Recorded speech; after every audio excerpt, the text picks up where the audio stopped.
Folks, Fernando doing another video for more survivalists. In the previous video, we addressed this fantasy that some people have about the golden horde when shit hits the fan. Hitting the fan, it is not an established calendar date. It could be a number of things. It may not happen at all, depending on what you consider such a term to be. Maybe life goes on perfectly normal, and today someone attacks wherever it is that you live, and they rob you. It happens all the time. You read it all the time on forums. For that guy that he got his house broken into, that they stole every single one of his guns, every single bit of anything of value in his house. For that guy, it definitely hit the fan, no doubt whatsoever. And it's not the end of the world. He was not doing security with his military buddies and shooting gangsters and zombies and all that stuff. It's just life as it happens. In some parts of the world, life is a lot more difficult, a lot harsher, and you need to take measures that are way above what most people in developed countries are used to. Living in Northern Ireland, my main door was a glass panel. You could just throw a rock through it and walk inside. That is not viable in anywhere pretty much in Latin America, where such a thing is laughable as an idea, but that doesn't even compute as a door. Even the doors that most of you guys have in the United States wouldn't be a door in Latin American terms. Something that you can just almost push through and break because it has a thin wooden frame. It is not any kind of door for those standards. So in this video, I'd like to go through some of the measures and steps you should be taking so as to have some real home security, right? Let's get started, see what we can do about it. So the first step is a quality door, a good lock, and an alarm system. If you don't have those, you're lacking some of the basic first steps you should take so as to improve the security of your home. I'll leave a few links below of some of the stuff that's available in Amazon. You can have pretty affordable alarm systems and good locks, and those should be some of the first things to change. The door itself needs to be of a certain integrity, and the frame, the construction of the house, it also matters. In this case, it is metal and concrete, so it's very sturdy. For wooden frame homes, what you want to replace is the screws. Usually those are quite short. If you put 3-inch screws, that improves the integrity of the entire door system considerably so.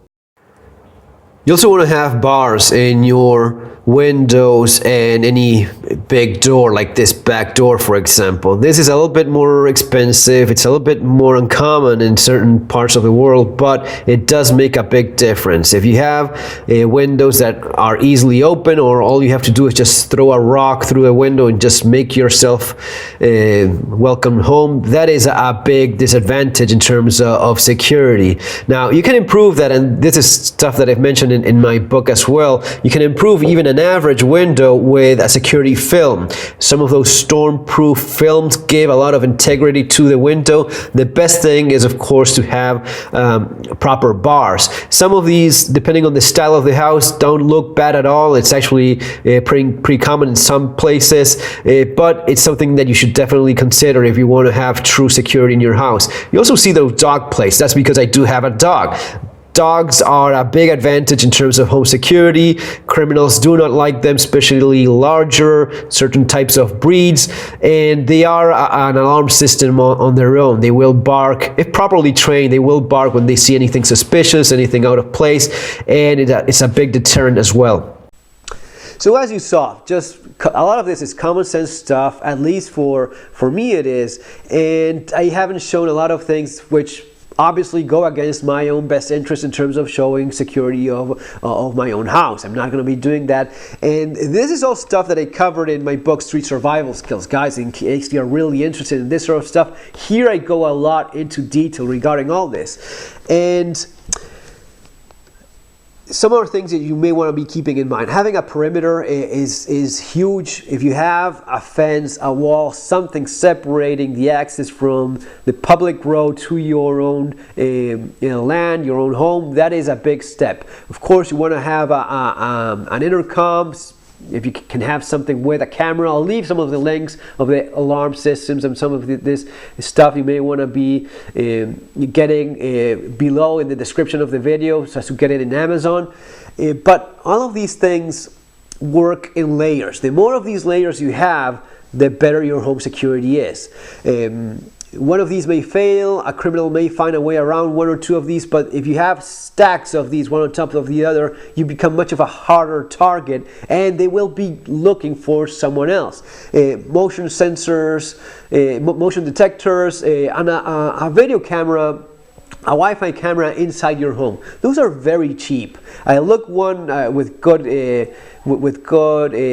reviews in Amazon. I'll leave the link there. But those are very affordable, and you control it with your cell phone. You just hook that up, you download the app, and you can know if someone actually broke into your house. You'll get sent a little picture, a little video clip, something, and you can monitor your home from wherever it is that you are. That is a huge advantage, and it's something that you're controlling yourself, not hiring a company such to do it for you.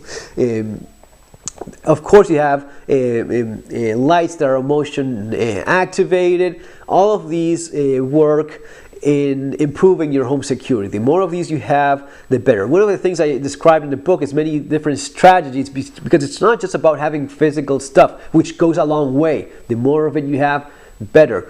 But if it's not working along with people inside the house that respect these measures, that know what to do, keep doors locked, that know not to share certain information with people. I mean, what I'm doing here in not showing certain things is what I'm describing as safety measures that you should incorporate yourself. Stuff like sharing a trip or business travel in Facebook. One of the things that happens a lot for famous people is that they get broken into when they share in social media that they're out on a trip or working somewhere else. Hey, I'm having a great time in Paris, and their house in New York, their flat in New York or whatever gets broken into. It is common sense stuff if you think about it, but lots of folks don't think that way. Guys, just a few tips to keep in mind. I hope you enjoyed this little video. Have an awesome day. See you in our next video.